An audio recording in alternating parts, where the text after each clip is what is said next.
Cuando uno toca preparar una prédica, la primera semana de septiembre, ¿qué pasa la primera semana de septiembre?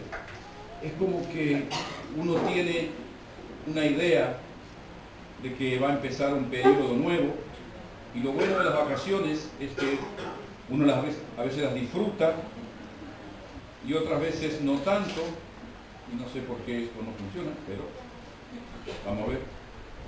Se prende y todo, pero no conseguimos hacer.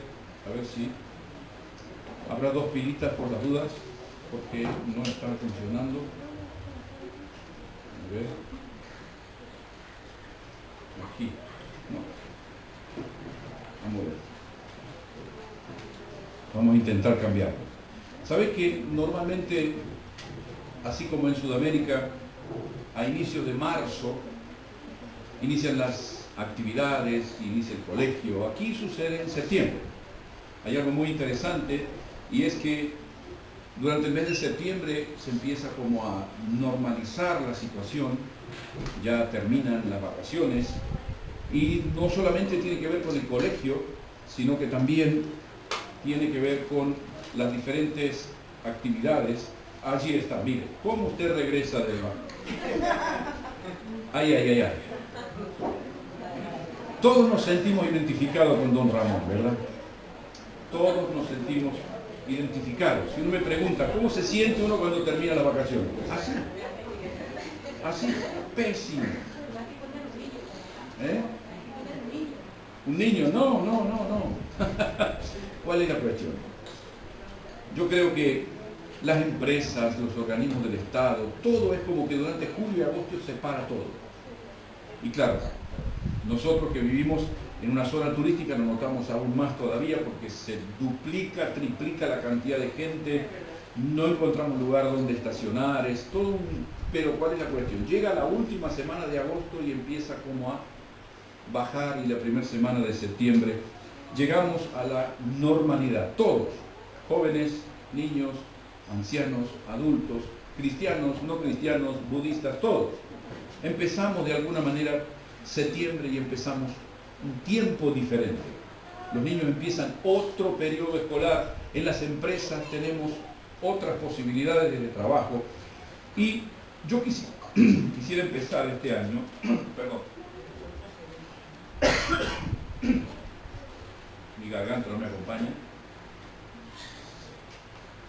y quisiera que sí pudiéramos ver qué es lo que tenemos como meta pensando en este septiembre del 2019, ¿sí? Yo no sé cuál será el primer domingo de septiembre del 2020, pero creo que hay muchas cosas que pensamos estar haciendo en todos estos meses hasta que llegue el primer domingo de septiembre del año próximo.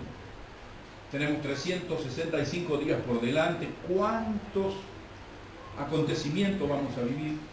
Y yo quisiera hacerles hoy una propuesta, porque una de las cosas que normalmente encontramos, no solo en la Escritura, sino en lo que vivimos de manera cotidiana, es el hecho de que no siempre las personas sabemos distinguir el espíritu de los tiempos que se viven. Venga conmigo, por favor, a Mateo, capítulo 14. ¿Sí? Allí vamos a encontrarnos, Mateo 16. Mateo 16, vamos a leer del 1 al 3. Allí Jesús habla con un grupo de religiosos, y ellos les hacen una pregunta, les pide que de alguna manera Él haga una señal milagrosa. Ellos estaban siempre tentándolo a Jesús para tratar de quitarle lo que Él venía para traer, ponerle problema, palitos en la rueda, ¿no? Por ahí, como sabemos decir. Dice Mateo 16, del 1 al 3, vinieron los fariseos y los saduceos, se odiaban entre ellos, pero estaban muy amigados porque iban a tentar a Jesús, ¿sí? Para tentarle, y le pidieron que mostrase señal del cielo. Respondiendo Jesús les dijo, cuando anochece decís buen tiempo, porque el cielo tiene arreboles, Y por la mañana habrá hoy tempestad porque tiene a revoles el cielo nublado. Hipócritas, que sabéis distinguir el aspecto del cielo, mas las señales de los tiempos no podéis. Ellos estaban con una actitud de tentación frente a Jesús. Y lógicamente, muchas veces nosotros escuchamos personas, y yo lo he oído en todos estos meses, ¿sí?, de que cuando el levante y el poniente, y cuando se levantan más las olas que de costumbre, y cuando viene el viento, y fantástico. ¿Por qué? Porque cuando uno llega a un lugar es bueno que las personas que viven en ese lugar te indiquen las señales climáticas. Pero ¿qué de las señales de los tiempos que nos tocan vivir? Y yo creo que todas las sociedades a lo largo de la historia han pasado por un periodo de tiempo que las ha caracterizado. Independientemente del país, independientemente de la cultura, yo creo que lógicamente cuando uno piensa en la cultura muy antigua, está claro que de pronto en Roma no se tenía conocimiento de lo que pasaba en China.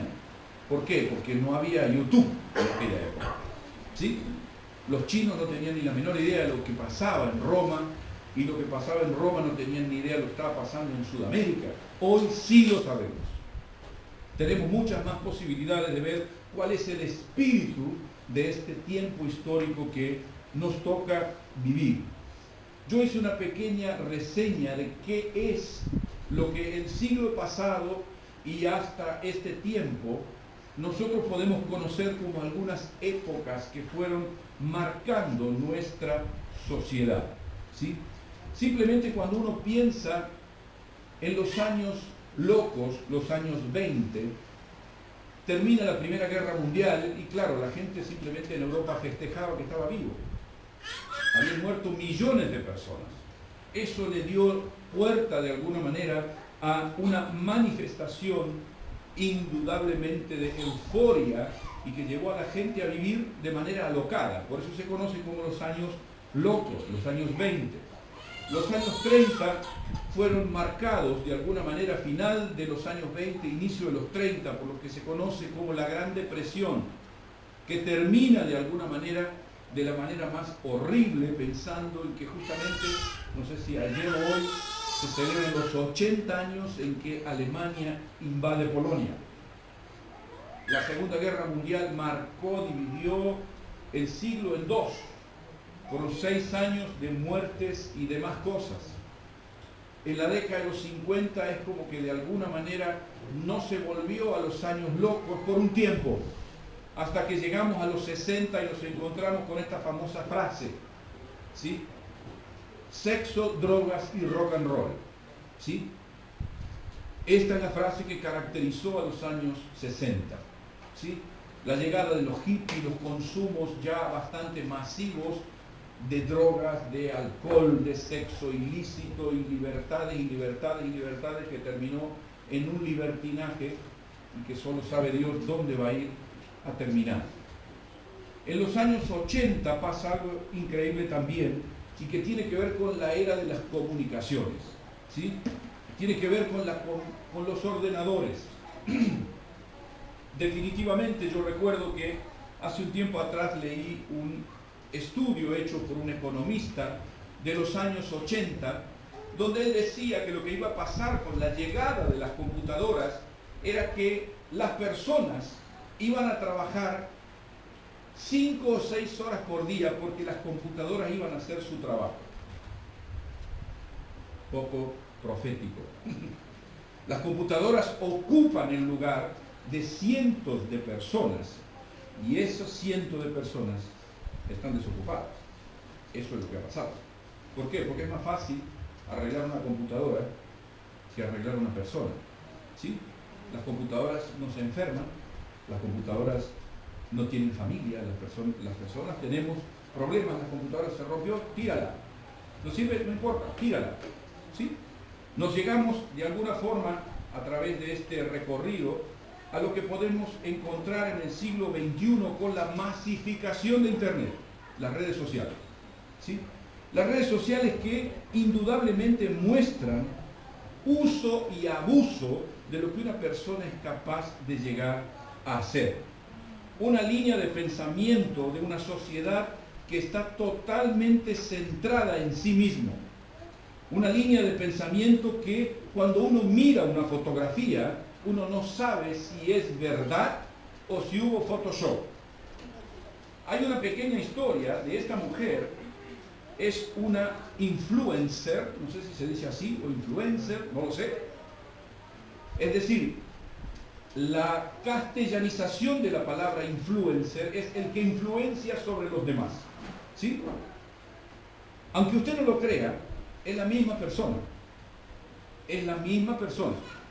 Es una mujer de 59 años que tenía en China más de 100.000 seguidores, pero ella se presentaba frente a la cámara con un filtro que no sé cómo es, voy a ver si lo consigo para salir con cabello, ¿sí? Pero ella parecía como un adolescente de 15 y tenía 59, hasta que en un momento determinado, en plena transmisión, se ve esa imagen que está ahí. Vivimos en una época donde lo importante no es lo que sucede, sino cómo presento lo que me sucede. Vivimos en un tiempo donde literalmente las personas están más preocupadas en cómo van a presentarse que quiénes son. Vivimos en un tiempo tan delicado, hermanos, tan increíblemente peligroso, porque hace 40, 50 años atrás, uno iba a un negocio donde fuera y difícilmente nos encontrábamos con el plástico que hoy vemos. Mire, esta es una costa, ¿sí? Y por si no lo sabe, hay en medio del Océano Pacífico lo que se llama la isla de plástico. Tiene más o menos la dimensión geográfica de Francia. Todo plástico junto. Y hace unos meses atrás, un grupo de buzos bajó a más de 10.000 metros de profundidad en las fosas marianas, las más profundas que se han encontrado hasta el día de hoy, y allí encontraron restos de plástico. Esto es una radiografía de la sociedad en la que nosotros vivimos hoy. Esa es nuestra sociedad. Es una sociedad que no le interesa absolutamente más nada que hacer lo que quiere. No se piensa en lo que le vamos a dejar a nuestros hijos, no se piensa en la persona que está al lado y a veces ni se piensa en uno mismo. No importa. Hoy comamos y bebamos que mañana moriremos. Eso tiene como 200 años, pero nunca tan actual como hoy. Es patético ver esto y yo creo que si tuviera que definir en características a nuestra sociedad, podría decir que es el tiempo en el que la tecnología de alguna manera nos ha permitido llegar a límites insospechados. Y paralelamente a esto, nos encontramos juntamente con el tiempo de lo momentáneo, lo descartable, lo superficial.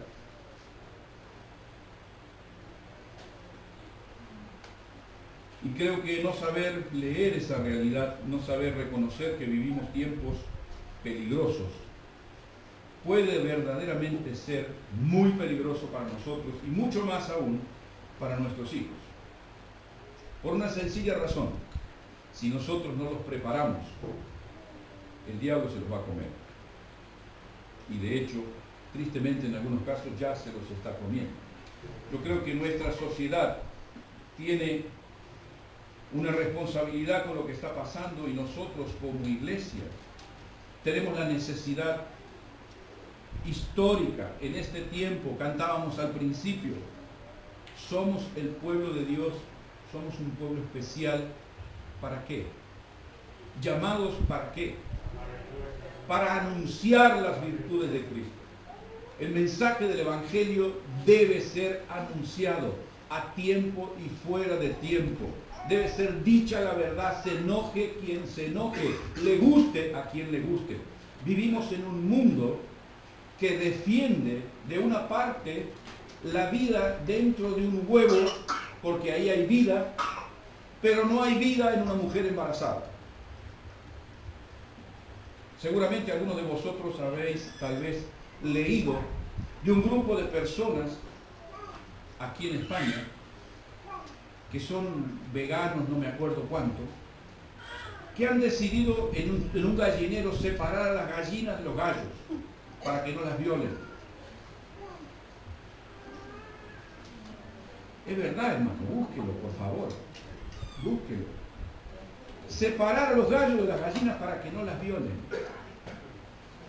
Es verdad, hermano. Esa gente son los influencers, los que influencian nuestra sociedad. Y claro, cuando uno piensa en eso, es patético, es triste. Pero vivimos en un tiempo en lo que hoy es nuevo, hoy es novedad. Fantástico. La semana que viene ya no es más novedad. ¿Y qué hacemos? Ok, podemos descartar un ventilador, pero ese espíritu nos lleva a que descartemos también a las personas, hermano. Y creo que una de las cosas que como iglesia necesitamos aprender y tener en este tiempo, la claridad de lo que Jesús nos dice. Vivimos en un tiempo enfermo de inmediatez y cambio frenético. Es el tiempo de lo efímero, de lo superficial. Nadie mide el resultado de sus elecciones. Y creo que pocas veces, como en este tiempo, Jesús le dice a la iglesia, aprende a distinguir las señales de los tiempos. Cuando uno estudia sobre lo que estamos viendo, mire, yo fui a Google y puse para estudiar sobre la palabra superficialidad, la maldición de nuestros tiempos. Cuando le ponga a Javier el título al mensaje de hoy, este es el título, ¿sí? No es Don Ramón, ¿sí? Es la superficialidad, la maldición de nuestros tiempos. Y usted pone y dice, claro, imagínense, piedras preciosas sobre las uñas. Y uno dice, ay, pero qué machista, ¿por qué atacó a una mujer? Mire, esto es en la India. Este hombre es conocido como el hombre de oro. Él tiene pulseras de oro, collares de oro, la camisa también es de oro, hermano. Se hizo una gorrita de oro. ¿Y sabe qué? Tiempo atrás lo mataron para quitarle el oro. Lógico. Pero es el tiempo en el que hay que parecerse de alguna forma. Es, yo creo, cuando uno piensa en la palabra superficial. Mire, cuando uno ve esta palabra, viene del griego superficialis, que tiene que ver con aquello que está vinculado a lo que está en la superficie, ¿sí? Y así como cuando hablábamos de la sal, decíamos que la sal insípida es la que no tiene sabor, y una persona es insípida cuando no transforma el ambiente en el que está. De la misma forma podemos encontrar personas que son superficiales. Así como una herida es superficial o muy profunda, también hay personas que son superficiales y personas que son profundas. Y yo creo que lo que más necesita hoy nuestra sociedad no es gente inteligente, no es gente talentosa, sino gente profunda. Gente que se atreva a pensar en las consecuencias de lo que está viviendo. Gente que se plantee cómo voy a llegar hacia donde quiero ir, cuáles son las herramientas que yo tengo para esto. Vivimos en un tiempo donde la satisfacción inmediata es la regla. Todo el mundo quiere ser como Mark Zuckerberg, el dueño de Facebook. ¿Por qué? Porque él en 5 años se hizo multimillonario. Él es el ídolo de multitudes. Es la verdad. Vivimos en un tiempo en el que ¿quiénes son los íconos de nuestra sociedad? Messi, Cristiano Ronaldo, gente que está tapada. Esos son los que realmente le encontraron la punta del ovillo a la vida. Mentira, hermano. Mentira, no. Algunos son tan pobres que solo tienen dinero. Lo único que tienen es dinero. Viven vidas vacías. Pero claro, ¿cuál es la cuestión?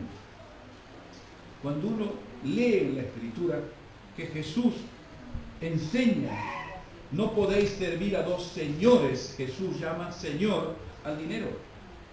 Y hay gente que está dispuesta a morir por el dinero. Ocupa el lugar de Dios y nosotros no estamos atentos. Y está claro que cuando uno piensa en una persona espiritual, la persona espiritual reconoce lo que es profundo, reconoce lo que es verdadero, lo que realmente trae satisfacción a nivel del espíritu, independientemente de que yo me vea lindo. No. Tiene que ver no con lo externo, en cómo se ve. Y uno va a la Escritura y encuentra que esto no es un problema actual. Todos los que de alguna manera hemos leído en algún momento la historia, cuando el profeta Samuel es enviado por Dios a ungir a uno de los hijos de Isaí, llegó a la casa y dice, ¿qué miró? La apariencia. Hoy vivimos en el tiempo de las apariencias. Tengo que aparentar que estoy bien. ¿Por qué tengo que aparentar que estoy bien? Porque soy superficial. No tengo ninguna necesidad de aparentar que estoy bien. Si estoy mal, estoy mal. Estoy triste, estoy amargado, estoy deprimido. ¿Cuál es el problema? No hay una dificultad en admitir que tengo un problema. Pero claro, hay que aparecer siempre feliz. Lógicamente esto no tiene nada que ver con profundidad, tiene que ver con superficialidad. Una de las cosas que yo creo que nos ayuda a entender qué significa profundidad son las diferentes disciplinas de la gracia. Nosotros a veces identificamos la gracia como algo que Dios hace. Y, ya está hecho porque Dios lo va a hacer. Hace muchos años, un teólogo, un pastor alemán, no un perro, sino un pastor de Alemania, ¿sí?, escribió un libro, Dietrich Bonhoeffer, creo que se pronuncia. Él escribió un libro que se llamaba El precio del discipulado. Y él explica en este libro algo muy interesante. Dice, la gracia es gratuita, pero no es barata. Y es interesante el concepto, porque cuando yo me acerco a Cristo, accedo a los medios de la gracia. Accedo a la comunión con Dios. Accedo al conocimiento de la Escritura. Accedo al perdón. Accedo a la comunión. Pero no quiere decir que yo lo vivo. Son dos cosas bien diferentes. Hace unas semanas atrás, en las reuniones que estuvimos teniendo todos los jueves, Eunice nos compartió algo sobre este punto. Y decía, qué importante y vital es para nosotros que vivamos la palabra, no que la sepamos. Porque si solamente la sabemos y no la vivimos, somos superficiales. Estamos por arriba. Yo sé el salmo tal y dice esto y dice, fantástico. Pero lo que a mí me transforma es vivir de una determinada manera. Una de las cosas que a veces nos afecta a nuestra sociedad es que cuando nos movemos de un lugar para el otro, cuando pasa esto, y tenemos un drama, tenemos un problema, aquí no hay señal, ¿y ahora qué hago? No sé por qué, no puedo controlar el WhatsApp. Sí, hermano, sí, vivo una tragedia. Y yo quisiera de pronto que nos demos cuenta que, fantástico, si usted está trabajando, si usted tiene un enfermo en familia, pero indudablemente cuando uno piensa en esto, en lo que nosotros vivimos como sociedad, creo que hemos hecho abuso de las comunicaciones. Yo a veces miro y me causa gracia porque teóricamente en Facebook yo tengo más de 2.000 amigos. ¿Y creo que no tengo 2.000 amigos? Pero honestamente, Uno no puede tener 2000 amigos. Pero ¿cuál es la cuestión? Cuando yo voy a Facebook me encuentro con que tengo un público que me ve. ¿Sí? Y entonces es necesario que yo interactúe con uno y con el otro y con el otro, hasta que se va la línea. No son amistades. Las amistades llevan tiempo. Las amistades requieren sinceridad. Y la verdad es que detrás de la línea de Internet, me animaría a decir que el 99% es mentira, es hipocresía, es momentáneo, es superficial. ¿Por qué? Porque es el espíritu de este tiempo, hermano. Cuando uno ve qué es lo que sucede, cuando uno piensa en su comunión con Dios. Yo recuerdo tiempo atrás hablando con una hermana, ella me decía, yo tengo la sensación de que Dios no me habla. Y yo le dije, yo tengo la sensación de que tú no lo escuchas, no que Él no te habla. Porque la Biblia dice que Dios habla. Si yo leo la Biblia, Dios me habla. Ah, claro, si yo no leo la Biblia, claro, Dios no me va a hablar. El problema que tenemos, ayer justamente estaba hablando con un hermano de nuestra iglesia en Moquisa, yo le hablaba y me da cuenta que él me contestaba, pero yo no lo podía escuchar. Entonces le mando un mensajito, le digo, ¿qué pasa? Y él me escribe, es que mi micrófono no anda. Ah, ok. El problema no lo tenía yo como receptor, el problema estaba en el emisor. Con Dios nunca es así. Nunca Dios deja de hablarnos. Nunca el Espíritu Santo viene y me dice, no, a vos te abandoné. Nunca. David tenía una comunión muy profunda con Dios y en un momento de su vida él se pregunta a sí mismo, ¿dónde huiré de tu Espíritu? Él tenía la claridad de que la comunión con Dios es todos los días, en cualquier lugar. Hasta que de pronto en un momento determinado se fue alejando y empezó a perder la señal.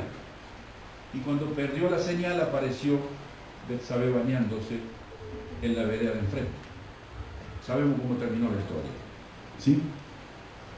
Y qué bueno es que después que él recupera la señal, le dice a Dios, devuélveme el gozo de mi salvación. Wow. Mamma mía. El primer síntoma de un cristiano que está conectado con Dios es que está domesticado con los medios de gracia, la oración, la lectura, el servicio. Tiene comunión con sus hermanos. Hoy, como vivimos en el tiempo de lo superficial, ¿para qué me voy a congregar? ¿Para qué? ¿Para qué si todos los que van ahí son todos hipócritas? ¿Para qué si los que van ahí no sé cuánto? ¿Y para qué si los que van ahí no? Pero yo no, yo soy mi comunión con Dios conforme a mí me parece. Amén. No, pero ese es el espíritu de la época. Ese es el espíritu de la época. Así como de pronto hay gente que causa gracia, que separa las gallinas de los pollos para que no las violen. Hay gente que cree que puede crecer espiritualmente sin iglesia. ¿Por qué? Porque a mí Dios me habla y el Espíritu Santo y conozco la Biblia y no sé cuánto.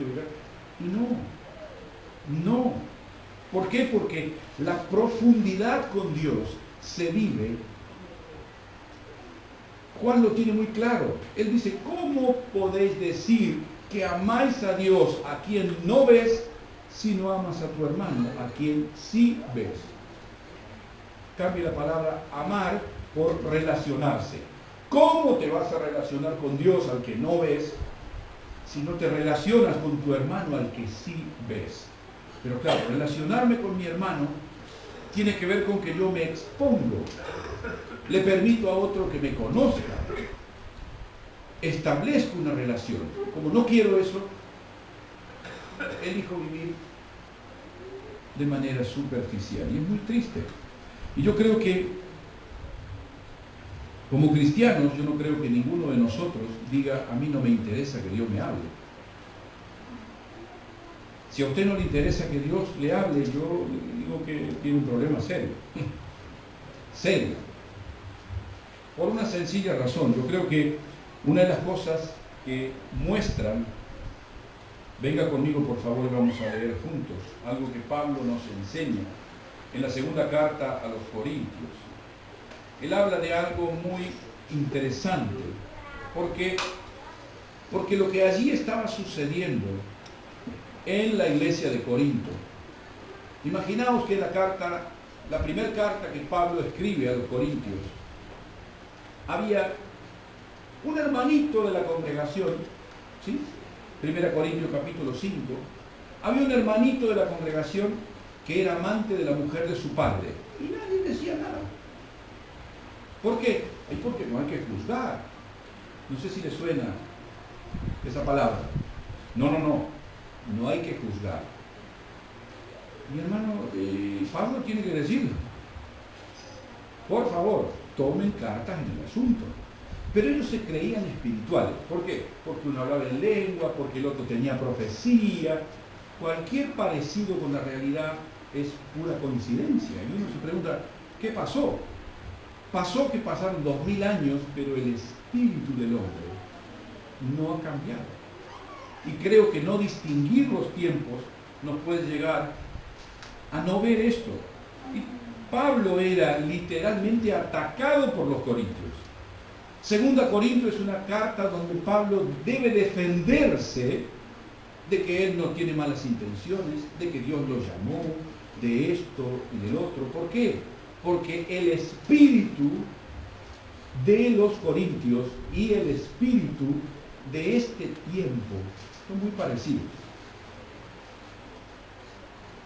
No hay absolutamente nada que signifique esto es así. Hoy vivimos en un tiempo en el que todo se puede dudar. Dudamos de todo. Esta gente en Corinto dudaba de la autoridad de Pablo. Y él tiene que necesariamente aclarar esto. Y se da cuenta que el problema es que ellos eran demasiado superficiales en su fe. Y mire lo que dice Pablo en 2 Corintios 10, del 3 al 5. Pues, aunque andamos en la carne, él les dice cómo ellos viven. El andar tiene que ver con el vivir. Andamos en la carne, no militamos según la carne. Porque las armas de nuestra milicia no son carnales, sino poderosas en Dios para la destrucción de fortalezas, derribando argumentos y toda altivez que se levanta contra el conocimiento de Dios y llevando cautivo todo pensamiento a la obediencia a Cristo. En otras palabras, lo que Pablo les está diciendo, él defiende su ministerio y les dice cómo él vive. Porque está claro, a mí me ha pasado en más de una oportunidad de ver personas que quieren ayudar a otros. Y mi pregunta siempre es, cuando uno quiere ayudar a otro en Cristo, uno tiene que poder decir lo que Pablo dice en sus cartas. Sé imitador de mí, como yo de Cristo. Si no, no tiene sentido, hermano. No tiene sentido. Lo que él transmite en estas palabras, mire, hay dos o tres cositas que son interesantes. Pablo dice que son armas espirituales. No son carnales. No son cosas que todo el mundo entiende. Son espirituales. Lo espiritual se tiene que discernir por el espíritu. Hay un espíritu en este tiempo y por eso Juan en su carta dice, no creáis a todo espíritu, sino probad si los espíritus son de Dios. Y está claro que si el espíritu es de Dios, tiene que contener algunas cosas como estas que están en esta carta y que Pablo menciona. Destruyen fortaleza. ¿Dónde están las fortalezas? En nuestra mente, aquí. Yo creo, yo pienso, yo entiendo de una determinada manera y se forma una fortaleza y eso es lo único que yo tengo en mi cabeza y Pablo dice, yo no vivo así. Las armas de mi milicia no son carnales, son espirituales. ¿Y por qué son espirituales? Porque destruyen fortalezas. Yo empiezo a pensar diferente porque la Biblia dice que es diferente. La palabra de Dios forma mi pensamiento. Eso es ser una persona profunda. Eso es ser una persona espiritual. Destruye fortaleza. Derriba argumentos antibíblicos.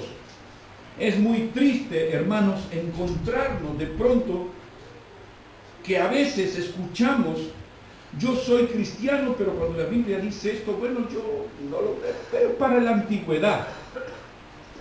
Eso es, tiene ya 2000 años. Los tiempos han cambiado. Y honestamente, hermanos, cuando yo veo tiempo atrás, aquí en España, no recuerdo cómo es el nombre del autor, pero habló acerca del Evangelio de Jesús gay. Y uno dice, ¿qué? Pero claro, cualquiera puede decir lo que quiera. ¿Por qué? Y porque está de moda, además, atacar al cristianismo. ¿Y cuál es la cuestión? Claro, yo soy misógino porque estoy en contra de... No, lo blanco es blanco y lo negro es negro, fue siempre así. Indudablemente el espíritu de esta época se levanta en contra de todo lo establecido. Las famosas películas, Dios no está muerto. Hermanos, cuando sacamos a Dios del medio, la sociedad se cae a pedazos. Nosotros vemos la realidad que vivimos hoy. Y una de las características que tiene la persona espiritual que combate guerra espiritual es que, además de tener limpieza en su mente, claridad de conceptos, se estimula a la obediencia a la palabra. Pablo lo dice de una manera maravillosa. Nuestras almas no son carnales. Él utiliza literalmente palabras que tienen que ver con guerra. Él menciona: militamos, milicia, poderosas, destrucción, derribar. Palabras que hablan de un conflicto. Y uno se pregunta, ¿qué es el conflicto espiritual? Esto es conflicto espiritual. La guerra espiritual me tiene que llevar necesariamente a la obediencia a Cristo, si no, no tiene ningún sentido. Ningún sentido. Al pensar en que nosotros no vivimos en el tiempo de los corintios, vemos cómo de alguna manera este espíritu permanece en las personas que no son profundas. Y si uno no busca esta profundidad con Dios y dentro de la iglesia, entre nosotros, está claro que surgen inconvenientes que limitan nuestro crecimiento espiritual, limitan nuestra forma de entender a Dios, limitan nuestra comunión entre nosotros. Y yo he encontrado de pronto 3 características que quisiera que podamos individualizar. La primera de ellas es el personalismo. ¿Sí? Yo encuentro la antítesis de Génesis 1:26, dice: en el principio creó Dios al hombre. Hoy me encuentro con una sociedad que quiere crear a Dios. Porque a mí me parece, y claro, así como Dios creó al hombre, hoy el hombre quiere crear a Dios como le conviene, de la forma que le resulta más apetecible. Todo debe ajustarse, y aún la Biblia le buscamos la forma como sociedad de tratar de ver cómo, si no la podemos eliminar, al menos tratar de buscar versículos que de alguna forma justifiquen un accionar. ¿Sí? Yo no lo veo así, me parece que no, pero yo quisiera que venga conmigo para que podamos ver la historia. Y dígame, realmente esto es extraordinario, porque en la historia en Segunda de Reyes, capítulo 5, hay una historia muy conocida, que es la historia de Naamán, el sirio, un hombre que tenía lepra. ¿Sí? Y miren lo que sucede aquí. Naamán es el personaje del siglo XXI. ¿Sí? Pensemos en esto, miren lo que sucede. Naamán, general del ejército del rey de Siria, era un varón grande delante de su señor. O sea, era uno que pisaba fuerte. ¿Sí? y lo tenía en alta estima porque por medio de él había dado Jehová salvación a Siria. Era este hombre valeroso en extremo, pero leproso. De Siria habían salido bandas armadas, habían llevado cautiva de la tierra de Israel a una muchacha la cual servía a la mujer de Naamán. Y ésta dijo a su señora: si rogase mi señor al profeta que está en Samaria, él lo sanaría de su lepra. Entrando Naamán a su señor, le relató diciendo: así y así ha dicho una muchacha que es de la tierra de Israel. Y le dijo el rey de Siria: anda, ve y yo te enviaré cartas al rey de Israel. Salió pues llevando consigo 10 talentos de plata, 6.000 piezas de oro, 10 mudas de vestido, y tomó también cartas para el rey de Israel que decían así: cuando lleguen a ti estas cartas, sabe por ellas que yo te envío a mi siervo Naamán para que lo sanes de la lepra. Luego que el rey de Israel leyó las cartas, rasgó sus vestidos y dijo: soy yo Dios que mate y dé vida, para que éste envíe a mí y sane a un hombre de su lepra. Considerad ahora y ved cómo busca ocasión contra mí. Cuando Eliseo, el varón de Dios, oyó que el rey de Israel había rasgado sus vestidos, envió a decir al rey: ¿por qué has rasgado tus vestidos? Venga ahora a mí y sabrá que hay profeta en Israel. Modesto Eliseo, ¿no? Y vino Naamán con sus caballos y con su carro y se paró a las puertas de la casa de Eliseo. Entonces Eliseo le envió un mensajero diciendo: ve y lávate 7 veces en el Jordán tú y tu carne se restaurará y serás limpio.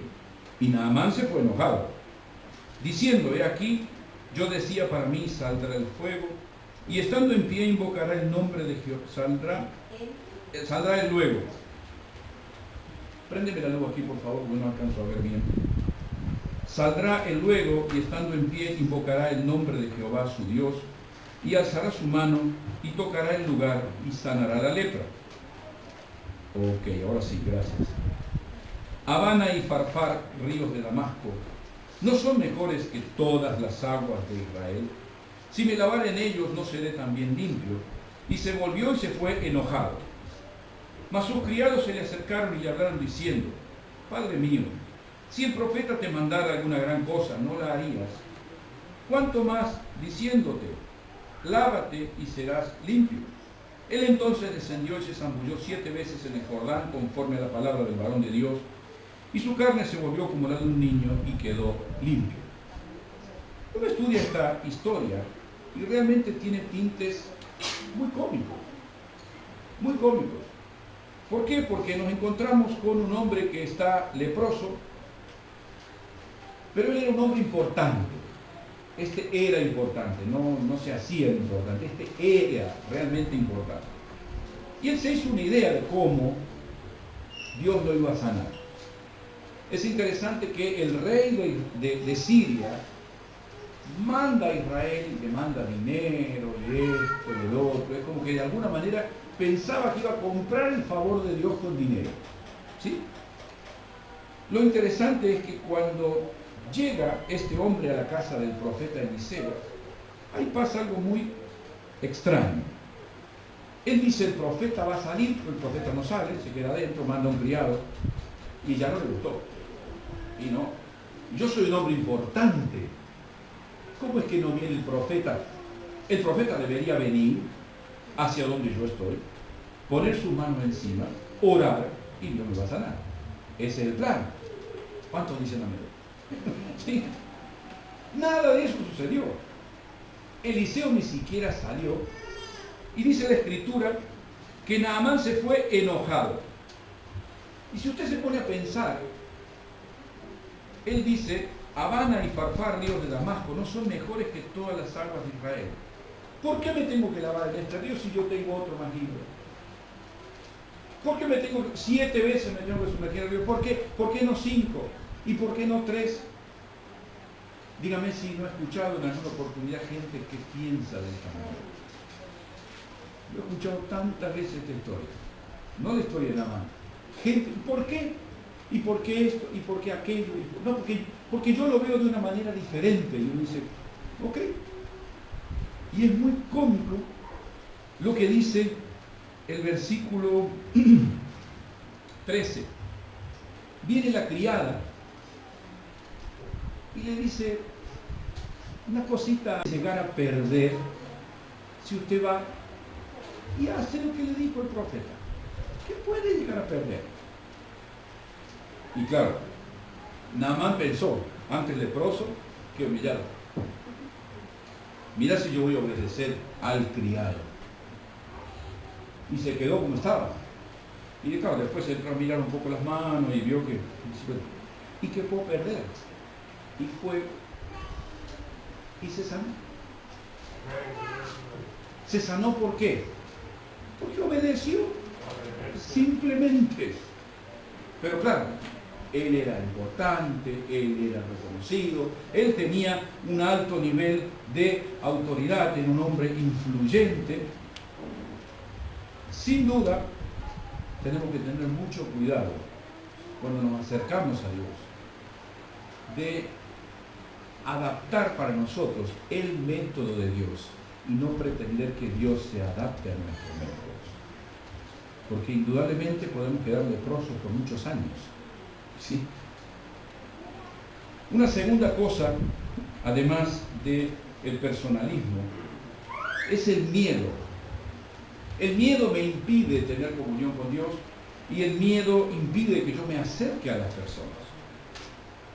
Yo siempre digo que una de las cosas que más me han impactado en mis años de trabajo pastoral es cómo a veces las personas están, habiendo sido lastimadas, yo siempre digo, tienen el síndrome de la tortuga. La tortuga uno la toca y automáticamente se mete dentro del caparazón. Y a lo mejor uno quiere acariciarla o darle de comer, pero ella se esconde lo mismo. ¿Por qué? Porque el contacto con lo desconocido automáticamente es malo. ¿Por qué? Porque en Argentina tenemos un dicho: el que se quemó con leche ve la vaca y sale corriendo. Es así. Entonces yo creo que el temor es algo que indudablemente, la primera historia que encontramos en la Escritura, la podemos leer allí en Génesis capítulo 3, después de que Adán y Eva deciden pecar, Dios busca, dice Génesis 3:9, Dios llamó al hombre y le dijo: ¿dónde estás tú? Y él respondió: oí tu voz en el huerto, tuve miedo porque estaba desnudo y me escondí. Y ahí uno se pregunta, ¿qué pasó? ¿Por qué tiene miedo? ¿Por qué? Porque el temor paraliza. Yo creo que hay dos tipos de temor. El temor que me preserva. Si yo tomo un cable de alta tensión y lo toco, me voy a electrocutar, ¿sí? Pero si yo no hablo de lo que me pasa, porque tengo miedo de lo que piensen, ¿cómo hago para llevar esa carga? ¿Quién me ayuda a llevar esa carga? Y la Biblia es clara en este aspecto. Llevamos las cargas unos de los otros. ¿Cómo? Conociéndonos, abriéndonos, siendo profundos, intentando tener relaciones positivas entre nosotros. Adán y Eva desobedecieron y luego tuvieron temor. Y esto no tiene que ver, todos hemos leído de alguna forma en el capítulo 20 de Éxodo, cuando Dios desciende sobre la montaña y les da los 10 mandamientos. Moisés estaba en la montaña y dice la Escritura 20:18, todo el pueblo observaba los relámpagos, el sonido de la bocina y el monte que humeaba, y viéndolo el pueblo temblaron y se pusieron de lejos. Y dijeron a Moisés: habla tú con nosotros, y nosotros oiremos, pero no hable Dios con nosotros para que no muramos. El no conocer el carácter de Dios hace que yo, ok, perfecto, cuando en realidad todo lo que la Escritura me enseña es que yo me acerque a Dios. Hace un momento cantábamos una canción y siempre que cantamos esto, yo recuerdo Hebreos 4:16. acercaos confiadamente al trono de la gracia, donde encontraremos ayuda oportuna en el momento necesario. Cuando nos cerramos al mal por temor, también nos cerramos al bien que tal vez otra persona puede darnos. ¿Quién? Alguien que ame a Dios. Alguien que tenga temor de Dios. Y lo que produce el estar aislado por causa del orgullo, por causa del temor, es lo que le da de alguna manera entrada a otro síntoma de la falta de profundidad, y que es la amargura. Y aquí sí quisiera que nos detuviéramos un momento, porque la persona que vive amargada es una persona que se aferra a lo que pasó, se aferra al dolor, se aferra al rencor, y obviamente le impide escuchar a Dios, no permite que Dios le sane, no permite que Dios le dé todo lo que tiene. Venga conmigo por favor a Hebreos, capítulo 12, versículo 15. Miren lo que dice esto, porque es muy fuerte este versículo. Hebreos 12, 15. Dice: mirad bien, no sea que alguno deje de alcanzar la gracia. Muy fuerte esto, hermano. ¿Qué significa no alcanzar la gracia? No alcanzar la gracia. ¿Cuál es el peligro que yo tengo cuando soy una persona amargada? No alcanzo la gracia. No estoy hablando de que te va a perder la salvación, pero no va a alcanzar la plenitud de la gracia. Y dice la Escritura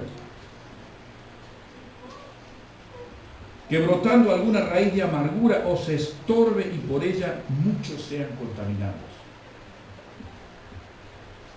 De verdad, hermano, cuando una persona está amargada, transmite, sale algo tan feo desde ahí. Y está claro que uno dice: ¿y la gracia de Dios dónde quedó? No le alcanza la gracia, no le permite, no le da lugar a la persona para que la gracia transforme. La amargura tiene una compañera que se llama desconfianza. Y lógicamente la persona que vive desconfiando de todos no establece relaciones profundas con nadie, porque desconfía de todo el mundo. La amargura nos tiene pegados al dolor vivido, y es el peligro más grande que nosotros podemos correr como cristianos, mantenernos cerrados y no abrirnos, por amor a nosotros, por amor a los que están cerca nuestro, a nuestra familia. Seamos personas profundas y no superficiales. Uno se pregunta: ¿cómo es que yo puedo superar el personalismo, el temor y la amargura? Yo he encontrado dos ejemplos, y uno de ellos es el salmón. Uno se pregunta qué es lo que tiene que enseñarnos el salmón. Y sabe que el salmón tiene un comportamiento muy particular. El salmón nace en un río, recorre kilómetros cuesta abajo hasta llegar al mar, alcanza su plenitud de fuerza en el mar y después vuelve al mismo lugar donde nació. Se ve que tiene un Google Maps en la cabeza, no sé cómo hace, ¿sí? Pero vuelven al mismo lugar. Esto es cómico porque uno dice: no, pero no existe la creación inteligente. Y uno dice: ¿cómo sabe un pez que está en el medio del océano volver al río del que nació? ¿Cómo sabe? Está claro que alguien medianamente inteligente diseñó la mente de un pez, ¿sí?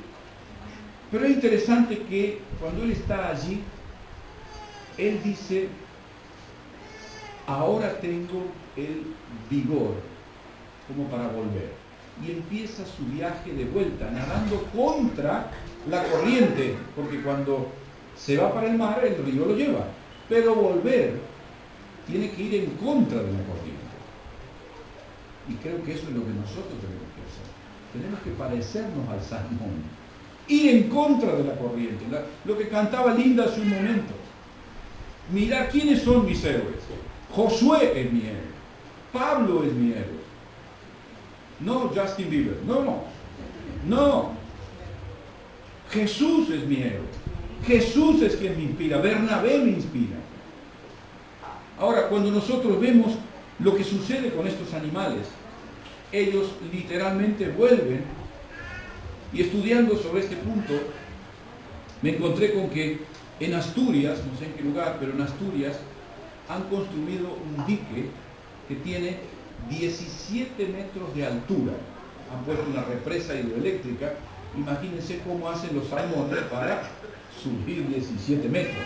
No lo pueden hacer. Bueno, los ingenieros que construyeron el dique, construyeron en una parte del dique una especie de piscina móvil donde de alguna forma los atraen con redes, no sé cómo hacen, con los peces, los meten dentro, los suben y los bajan del otro lado.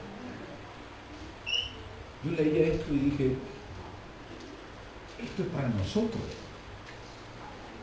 ¿Usted cree que a algún salmón se le ocurrió que un ingeniero iba a armar una caja? Dios se ocupa cuando nosotros queremos. Dios se ocupa cuando nosotros queremos. ¿Tenemos dificultades? Sí.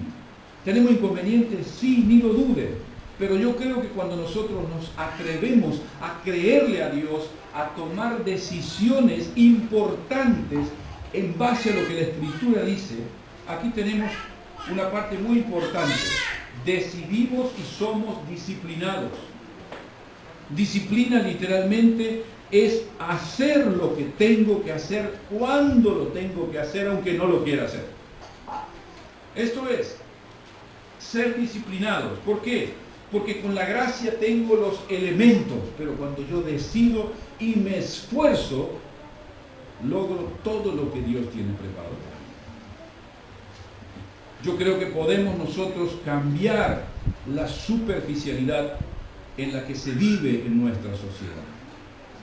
No existe un parámetro. Jesús es el parámetro. La palabra es el parámetro. Pero esto yo no lo hago simplemente porque hago un clic. Yo con un clic cambio, pero mi mente debe ser cambiada. Tengo que hacer lo que Pablo dice en 2 Corintios. Yo me establezco en mi mente, derribo esa fortaleza y empiezo a pensar como Dios piensa. Practicar estas disciplinas espirituales literalmente nos van a llevar a comprender todo lo que Dios tiene para nosotros. Y sabe, seguramente cuando uno piensa en disciplina, es interesante ver que uno piensa en oración, lectura, obediencia, estudio, sujeción. Son palabras que automáticamente uno las imagina como, bueno, pero en realidad esto viene para quitarle la sonrisa al mundo. ¿Es tan aburrido? No, hermano, no es aburrido. No es aburrido. ¿Por qué? Porque la disciplina trae libertad. La disciplina me permite posicionarme en una manera que yo antes no tenía.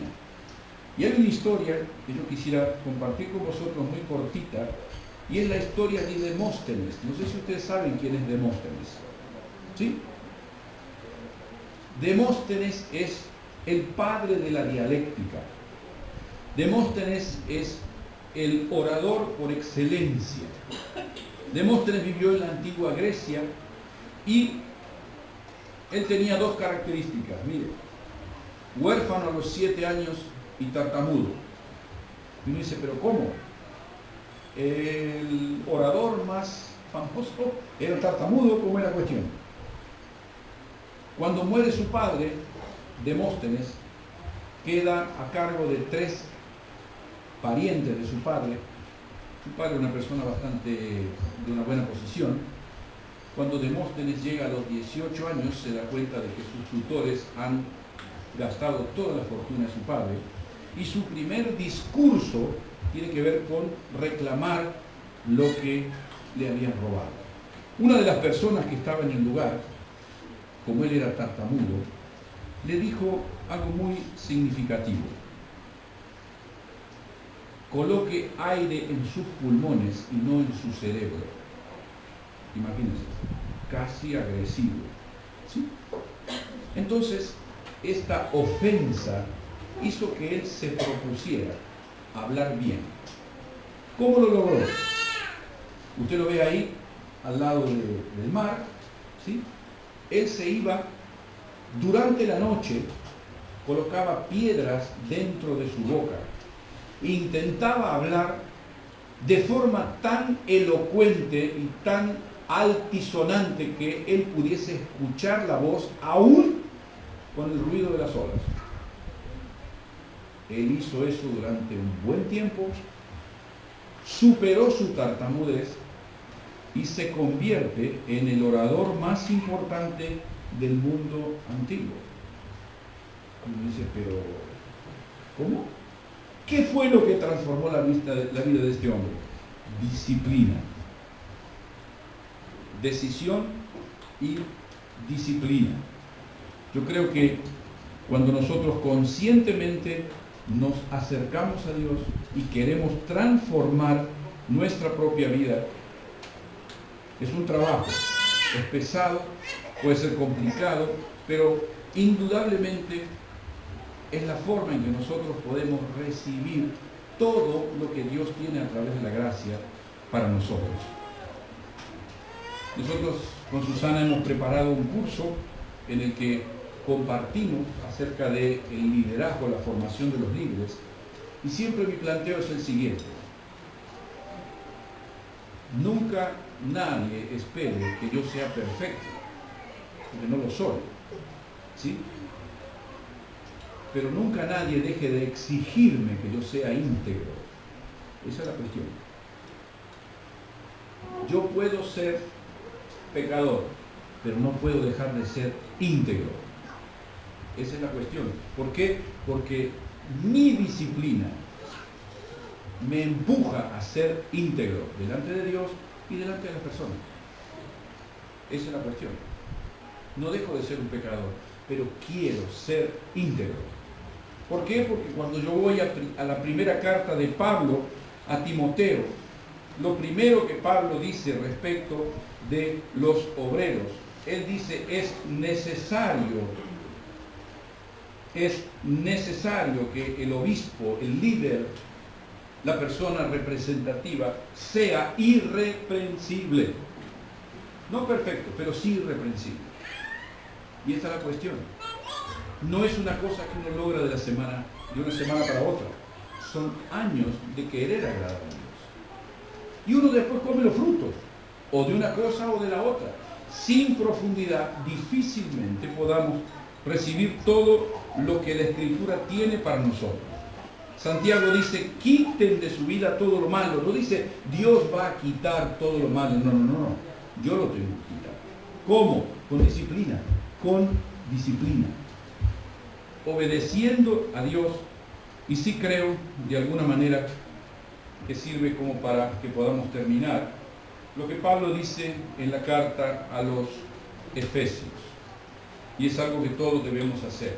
En cuanto a la pasada manera de vivir, al espíritu del tiempo en el cual yo vivo, despojaos del viejo hombre que está viciado conforme a los deseos engañosos y renovaos en el espíritu de vuestra mente.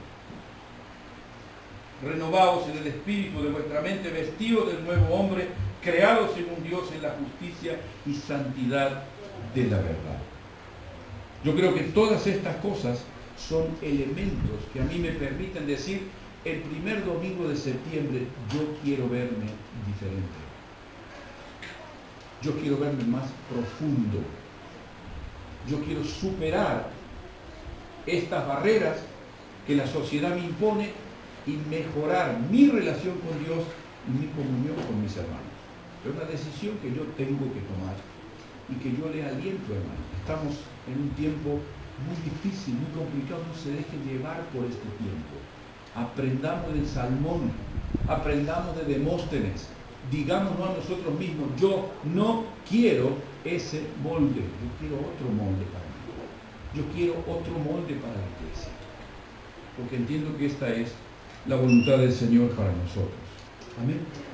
Póngase de pie, vamos a orar, por favor, por esto.